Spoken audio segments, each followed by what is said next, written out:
দিন দেখেছিলাম, ভেবেছিলাম দেখি আমাদের কথা একটু বলে নাকি না। এরপরে বাংলাদেশে এই যে অভয়নগরে পোড়াচ্ছে, বরিশালে, আরো কয়েক জায়গা, এই ইউনূস সরকার ক্ষমতায়, এই অন্তর্বর্তী সরকার থাকাকালীন এর একটা কোনো মীমাংসা আমরা পাচ্ছি না। এখনো দাউ দাউ করে হিন্দুর বাড়ি জ্বলছে, হিন্দুকে নিধন করা হচ্ছে, হত্যা করা হচ্ছে, হিন্দুর মেয়েদের তুলে নিয়ে যাওয়া হচ্ছে। কতগুলো দেখবে, আমি ভিডিও ফুটেজ এবং ঠিকানা সহ আমি দেখিয়ে দিতে পারবো।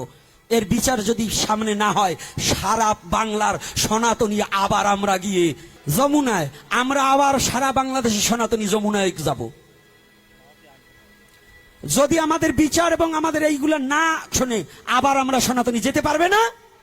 মরে তো গেছি, মরবো, আবার আমরা যমুনায় যাব, আবার আমরা যমুনায় যে আমরা আবার শুরু করব আন্দোলন।